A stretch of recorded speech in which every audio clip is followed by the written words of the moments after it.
বন্ধুরা, আজকে একটা খুব সুন্দর মুহূর্ত দিয়ে দিনটা শুরু করলাম। এখানে আমাদের একটা খুব সুন্দর মুহূর্তের ছবি আছে।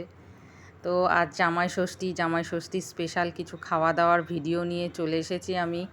এখানে সকালে ব্রেকফাস্ট থেকে শুরু। ব্রেকফাস্ট তেমন কিছুই হয়নি, লুচি, পায়েস, আম দুধ এগুলোই ছিল। এখানে ছেলে মেয়ে সবাই মিলেই খেতে বসে গেছে। আর তারপরে বাজারও চলে এসছে। বাজারও অনেক কিছু হয়ে গেছে আজকে। মা এখানে সব দেখাচ্ছে, পুঁটি মাছ, দেশি মোরলা মাছ, মাছের মাথা, তো এগুলো ইলিশ মাছ।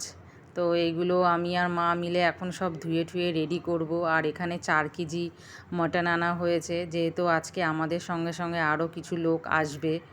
তো ওই জন্য এসেছে আর কি, আসবে বলতে এসে গেছে অলরেডি। তো এই জন্য একটু মাংসটা বেশি করে আনা হয়েছে।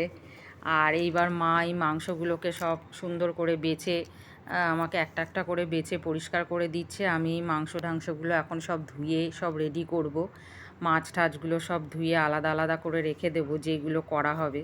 তো এইগুলো করে নিয়ে চলুন পরের ভিডিওতে দেখাচ্ছি। তো দুপুরবেলা অনেকটাই দেরি হয়ে গেছে, এখানে ভাতটাও রেডি হয়ে গেছে। ভাতের সাথে আছে গরম গরম মাছের মাথা দিয়ে মুগ ডাল।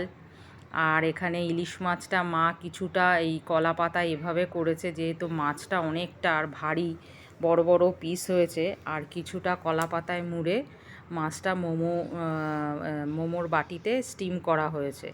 তো এইভাবে করা হয়েছে 2 ভাগে মাছটা, একবারে করা যায়নি, মাছটা একটু বড় ভেঙে ভেঙে যাচ্ছিল, সেই ভয়েতে আলাদা আলাদা করা হয়েছে। আর এখানে আছে হচ্ছে মাটনের ঝোল, একদম লাল লাল, এই মানে জামাইয়ের ফেভারিট এই মটনের ঝোল। আর সত্যি কথা বলতে গেলে আমার মায়ের হাতের মটনটা দারুণ হয়। আর এখানে আমের চাটনি আছে, একদম পাতলা করে আমের চাটনি, গরমে চাটনিটা খুব ভালোই লাগবে খেতে। আর এখানে 5 রকম ভাজা আছে, ভাজাগুলো রেডি করে নিয়েছি, গরম গরম ভেজে দেব। তো চলে এসেছি, এবার রেডি করা হচ্ছে জামাইয়ের থালা। তো এখানে আছে ইলিশ মাছ ভাজা, আর ওই 3 রকমের ভাজা দেওয়া হয়েছে, বেশি কিছু দেওয়া হয়নি, যেহেতু অনেকটাই দেরি হয়ে গেছে, এত খাবার খেতে পারবে না একসঙ্গে। তো মাছ ভাজা থেকে স্টার্ট করেছে খাওয়া। তো এখানে আছে ইলিশ মাছ ভাজা, কাঁকরোল ভাজা, পটল ভাজা, ভেন্ডি ভাজা, আর একটা কাঁচা লঙ্কাও আছে সঙ্গে। তারপরে ওখানে চলে যাচ্ছি সেই ইলিশ মাছের পাতুরি, যেটা করা হয়েছিল কলা পাতায়। আর এখানে মাছের মাথা দিয়ে ডাল, এখানে আছে মটন, আর এখানে চাটনি, এখানে দেওয়া হয়েছে স্যালাড, এখানে দই আর মিষ্টি। এই হচ্ছে আমাদের জামাই ষষ্ঠী স্পেশাল খাওয়া দাওয়া। তো কেমন হয়েছে ভিডিওটা একটু কমেন্ট করে জানাবেন। আসবো অন্য কোনো ভিডিও নিয়ে খুব তাড়াতাড়ি।